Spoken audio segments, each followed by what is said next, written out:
शांति दोस्तों, नमस्कार। एग्जाम शब्द सुनते ही जैसे ऐसा लगता है हमारे शरीर में करंट सा दौड़ गया।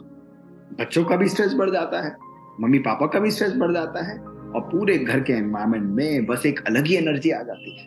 सबके मन में एक ही क्वेश्चन होता है, कैसे इस पीरियड को आसानी से निकाला जाए, बच्चों की परफॉर्मेंस भी बढ़िया रहे और वो खुश भी रहे।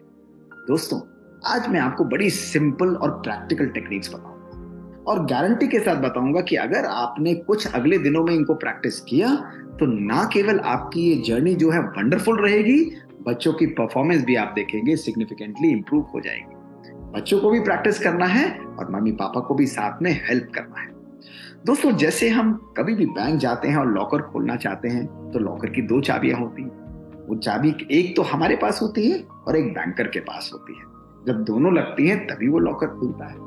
इसी प्रकार दोस्तों, अगर हम एग्जाम्स में सक्सेस चाहते हैं तो उसके लिए भी दो चाबियां हैं। दो चाबियां अर्थात हमारे दो ब्रेन्स सिंक्रोनी में काम करने चाहिए। पहला ब्रेन है हमारा सोचने और समझने वाला ब्रेन, यानी रैशनल ब्रेन, जो डिसीजंस लेता है, जिसके द्वारा हम एग्जाम में अपनी परफॉर्मेंस लिखते हैं, अपनी चीजों को याद करके उनको कॉपी और पेन पर लिख कर आते हैं। और दोस्तों, दूसरा जो हमारा ब्रेन है वो हमारा इमोशनल ब्रेन है, यानी वो हमारे रैशनल ब्रेन, सोचने समझने वाले ब्रेन को भी कंट्रोल करता है।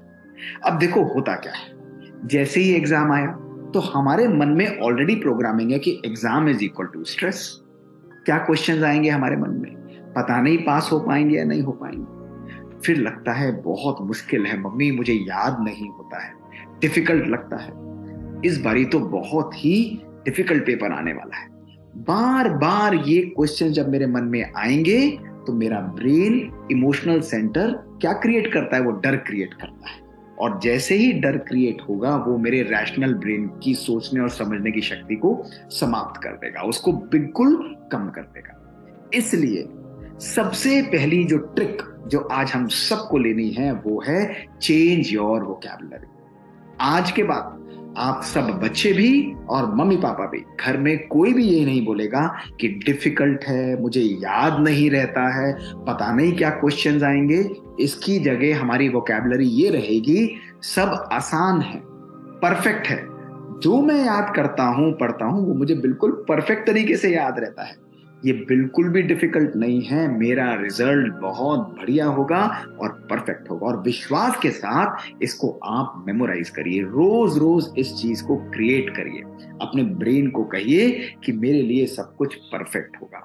ये हमारे इमोशनल ब्रेन को शांत कर देता है, उससे पॉजिटिव हार्मोन्स निकालता है और हमारा जो सोचने और समझने वाला ब्रेन है वो बहुत प्रोएक्टिव हो जाता है।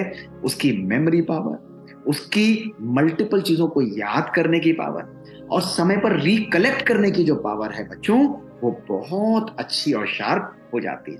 और ये बहुत लंबी प्रैक्टिस नहीं चाहिए, आप केवल कुछ ही दिन इसको करेंगे, इस वोकैबुलरी को चेंज, नेगेटिव टर्मिनोलॉजी को पॉजिटिव में चेंज करेंगे तो आप देखेंगे आपको रिजल्ट्स इंस्टेंटेनियस उसी दिन पर, उसी समय पर मिलने लग जाएंगे। तो पहली वोकैबुलरी, पहला जो ट्रिक है वो है change your vocabulary.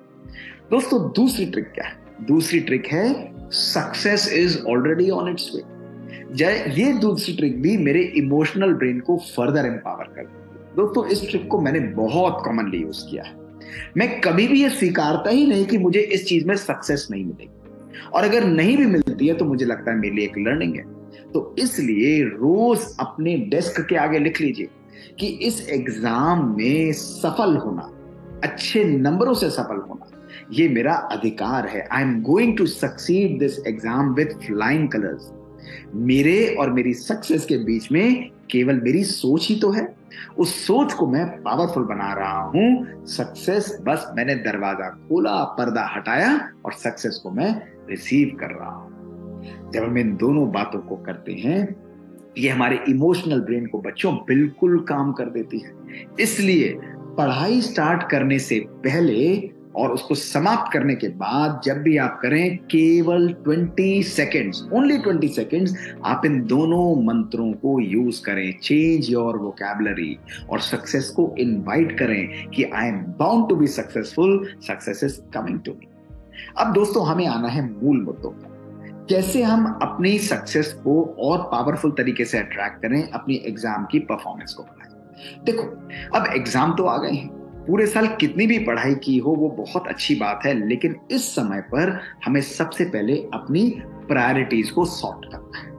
Priorities, focus, ये दो शब्दों को ध्यान रखें, क्योंकि अगर हम कई बारी ऐसी चीजें जिसमें हम परफेक्ट हैं, हमारी टेंडेंसी होती है हम उनको बार बार रिवाइज करने लगते हैं। नहीं, आप अपने परिवार के साथ बैठ के, अपनी फैमिली के साथ बैठ के और खुद अपने वीक एरियाज को आउटलाइन करो कि मेरे एग्जाम में ये मेरे लिए प्रायोरिटी है, this is a must do, और उसकी लिस्ट बनाकर अपना पूरा फोकस और अटेंशन उसकी तरफ डायरेक्ट करो। पूरे दिन के टाइम टेबल में यदि हम 8, 10, 11, 12, 14 घंटे जो भी पढ़ाई के लिए निकालते हैं, उसमें अपना अटेंशन उस सब्जेक्ट के लिए ज्यादा हो। और पढ़ते हुए आपको क्या करना है, पढ़ते हुए आधे 1 घंटे बाद 1 मिनट की मैक्सिमम ब्रेक लेकर जो सब्जेक्ट या जो टॉपिक आप पढ़ रहे हो उसके इंपॉर्टेंट सेलिएंट पॉइंट्स को नोट कर लो एक पेपर पर। उस स्टिकीज को चाहे आप सामने चिपका दो, चाहे अपनी बुक के अंदर रख लो, और एक दिन में उसको बार बार पढ़ने के बाद उसको रिवाइज एंड री रिवाइज करो। यानी जो वीक सब्जेक्ट है उसमें 2 टाइम्स to 3 टाइम्स ज्यादा टाइम देना है, और जो मेरा स्ट्रेंथ है उसको मैं केवल रिफ्रेश करके उसको बार बार रिवाइज करूँ। तो 2:1 या 3:1 के रेशियो में जब मैं अपनी प्रायोरिटीज को सेट करता हूं, अपना फोकस उसकी तरफ देता हूं, तो मैं उसको इजी तरीके से मेरा ब्रेन ग्रास्प करने लगता है, क्योंकि वो ऑलरेडी प्रिपेयर्ड है। इमोशनल ब्रेन को मैंने काम कर लिया है, तो इसलिए मेरा जो रैशनल ब्रेन है वो उस थोड़े समय में भी उसको इजीली एक्सेप्ट करता है। तो set your priorities and have a very powerful focus. चौथी टेक्निक कौन सी है? चौथी है अवॉइड कंपैरिजंस। कई बारी फैमिली में मम्मी पापा और हम बैठते हैं, मम्मी उसने तो बहुत अच्छी पढ़ाई की है, उसका ज्यादा अच्छा परफॉर्मेंस है, या कई लोग बोलेंगे कि भाई तुम्हें भी उसके जैसा करना है। नहीं, ये एग्जाम केवल मेरे लिए है और इसमें मुझे अपनी ही परफॉर्मेंस के ऊपर फोकस करना है। कभी कभी दूसरों की पढ़ाई को देखते हुए, दूसरों के आंसर्स को सुनते हुए हम बच्चे और मम्मी पापा स्ट्रेस क्रिएट कर लेते हैं। अरे देखो उसको तो इतना अच्छा याद है। नहीं, मुझे तो बिल्कुल परफेक्ट याद है, जो मैं याद कर रहा हूं वही एग्जाम में आएगा। मुझे कोई भी कंपैरिजन नहीं करना है, केवल अपने ही आप इस चीज को याद करते हुए अपनी परफॉर्मेंस के ऊपर फोकस करना है। इसलिए बच्चे 40 हो, 50 हो, बहुत ज्यादा पढ़ रहे हो, 18 घंटे पढ़ रहे हो, नहीं, उस 18 घंटे में आपकी अटेंशन और फोकस कितना था, तो वो 18 घंटे की पढ़ाई आप 8 घंटे में, या 8 घंटे की पढ़ाई आप केवल 2 घंटे में कंप्लीट कर सकते हो, जब आपका मन उसको इजीली स्पॉन्ज की तरह एब्जॉर्ब करता है। और उसके लिए पहली 2 टेक्निक्स को बार बार यूज करना है कि I am very perfect in my studies. दोस्तों, 5वां मंत्र कौन सा यूज करना है? 5वां मंत्र जो है वो सिंपल मंत्र है कि पढ़ते हुए बीच बीच में अपने कोलीग्स और अपने फ्रेंड्स के साथ रिविजन्स अलाइन। आपके कोई फ्रेंड है, अगर फ्रेंड नहीं है तो घर में मम्मी पापा के साथ, और अगर वो भी नहीं है तो अपने आप ही अपने आप को रिवाइज करो। ये बहुत अच्छा तरीका है। जब हम अपने कोलीग्स के साथ इन चीजों को डिस्कस करते हैं तो ये एक अच्छा तरीका हो जाता है उस चीज को मेमोराइज करने का। थोड़े समय में भी मैंने इस टेक्निक को यूज किया कि जब मैं अपने फ्रेंड्स के साथ उस टॉपिक के ऊपर हम पढ़कर डिस्कस करते थे, तो वो 3 घंटे की पढ़ाई को हम कम से कम 30 मिनट के अंदर पूरा मेमोराइज कर लेते थे। तो दोस्तों के साथ दोस्तों गप्पाजी तो हमने खूब करी, लेकिन अब हम एकेडमिक गप्पाजी करेंगे, यानी हम उनसे एकेडमिक पढ़ाई के बारे में बात करेंगे। उनको कहेंगे तुम भी ये पढ़ो, मैं भी इसको रिवाइज करता हूं, तो आपका जो वीक सब्जेक्ट है वो आपको इजीली बता सकता है कि इसको इस तरीके से याद करो। उसकी जो वीकनेस है उसको, वो आपकी स्ट्रेंथ हो सकती है, आप उसको रिवाइज करा सकते हो। और इस प्रकार के आधे घंटे के डिस्कशंस के द्वारा सोशल मीडिया जो हम यूज कर सकते हैं, अलग अलग प्रकार के प्लेटफॉर्म यूज कर सकते हैं, टेलीफोन पर भी हम एक दूसरे को एम्पावर कर सकते हैं और हमको ये चीज इजीली मेमोराइज हो जाएगी। और दोस्तों, छठी टेक्निक कौन सी है कि भाई आजकल भी पूरे दिन ऐसा नहीं कि पढ़ने ही बैठ गए, आज पढ़ते पढ़ते भी केवल 2 से 5 मिनट की ब्रेक जरूर। कोई चीज है, कभी कभी कुछ कुकिंग करना है, कुछ अच्छा खाना है, कभी बाहर घूम के आना है, कभी कोई चीज चेक करनी है, कोई छोटा सा सीरियल देख लेना है, कोई अच्छा सा कार्टून देख लेना है, या कोई और चीज पढ़नी है, अपने आप को डिस्कनेक्ट जरूर करो। कभी कभी म्यूजिक, जैसे मैं अपनी लाइफ में जब मैं पढ़ता था तो मैं मेडिटेशन का म्यूजिक लगाकर पढ़ता था, कभी कभी कोई सॉन्ग सुन लेता था। तो इस प्रकार से मेरे ब्रेन को रिलैक्सेशन मिल जाता। क्या होता है इससे?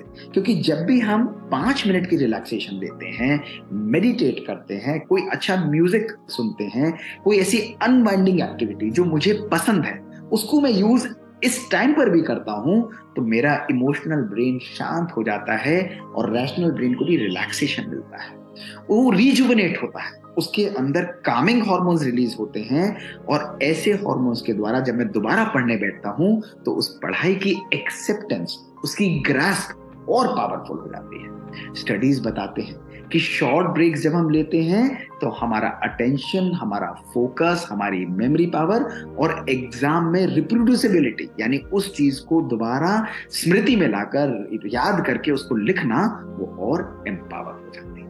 तो बच्चों, सिंपल टेक्निक्स और सक्सेस तो हमारे पास आनी ही है।